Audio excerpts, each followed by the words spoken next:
बेटा ही लगी लो। अगर वो हमरा खाती बेटी बड़ी तो ये लो हमारे बेटा ही लगी। थैंक यू बाबू, आशीर्वाद। भगवान आपको इतना बड़ा करे कि एक दिन शादी हो फिर से आपके शादी में मैं समधी बन के जाऊं, अपने बेटे की शादी में गाऊं। Thank you so much. दारू बजारू ह चढ़ जाला हो कभी ये गाना के तो भैया ये गाना के तो जोड़ने के इतना ना ज्यादा गाना के मशीनी लगाड़ी में बजा के कि माने ना भर लगी कितना सुन कि ई दारू बजारू ह चढ़ जाला हो। और कवि जी के लिखल बा कृष्णा बेदर्दी जी के तक हो के मनवा बिगड़ जाला हो कि चले चिखना के काम है घुघुनिया पा कि नोट पर से न तोहरा न दुनिया जब हिला कमर हर ई दारू बजारू ह चढ़ जाला हो तो केहू के नियत बिगड़ जाला हो।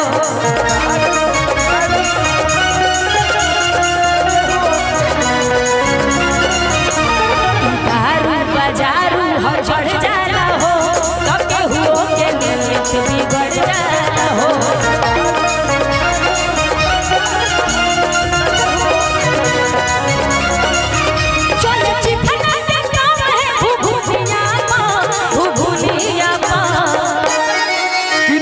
पर से न तोहरा न दुनिया कि नोट पर से न तोहरा न दुनिया जब हिला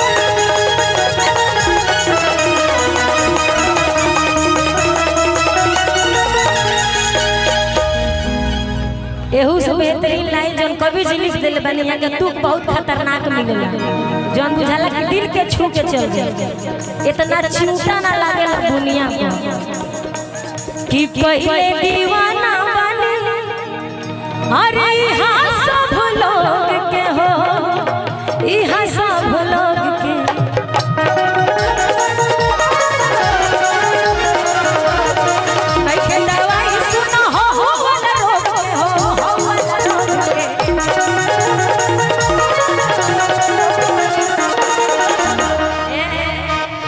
कि हमर तू आदत बिगाड़ दिहन जब से नजरिया के मार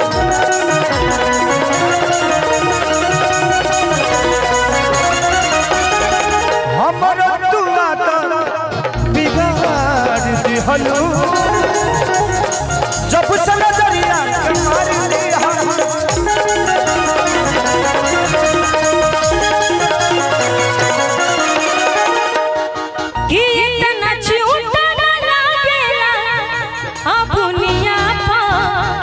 अरे बुनिया कि नोट पर से न तोहरा न दुनिया नोट पर से न तोहरा न दुनिया जब हिला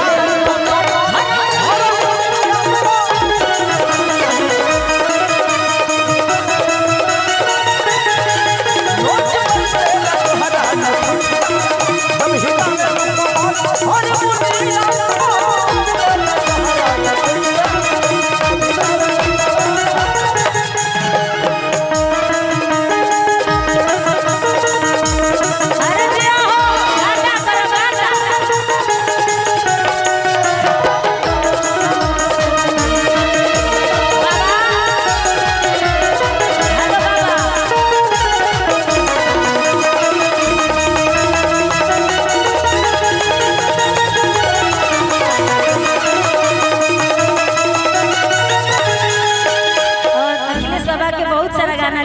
बा जौन की केहू गाना बाबा लिखले रहे बहरी बा हम अब भैया के साथ ही रहे के सारी भैया के साथ तेरा टेढ़ा है पर मेरा है विद्यार्थी कवि जी के लिखल रहे कि तेरा टेढ़ा है। बेटिया पार्टी के घर का कन्या के घर के लाइट भूत क्या है बाबू। जनरेटर का ऑपरेटर अगर इधर है, टेंट वाले भाई अगर आप इधर हैं तो लड़की वाले के घर का शायद टायर कुछ शॉर्ट किया है, तो प्लीज आप चले जाइए ताकि वहाँ का प्रॉब्लम सॉल्व हो जाए। भैया हेलो कि खेसरिया के दिल में मतभेद कर देलू। देखिए भैया के साथ खड़ा होकर बहुत सुकून मिलता है और ना तो हमार का औकात बा इतना बड़ा हस्ती देख के अपना के बहुत छोट महसूस करेंगे। अरे यार बेटा आप लोग जहाँ हो आप अपने आप को हमेशा बड़ा समझो। जिंदगी में कोई बड़ा होता नहीं है, हर आदमी इनके सपोर्ट और इनके प्यार से ही बड़ा होता है। खेसारी ऐसा लिखन जे कंप्यूटर से डाउनलोड हो गए बड़े हम यही जी मेहनत करके बढ़ल बनी। नेहा के वो समय केहू ना जानत है, आज पूरा हिंदुस्तान जानता। तहार 10 गो लोग बा लेकिन तहार हा ना बस वही में खुश रह। आप 20 गो होई खेसरिया के दिल में मतभेद कर देलू कि जमाना थरिया में खैले ओ में छेद कर देलू कि देखे में सुभर तू तो बाड़ू फल बहना से कि तोहर नाम भइल हमारा से। तू का चाहत समझियाना में बदनाम करे हमरा कि पहले रहनी पानी अब शराब हो गईली।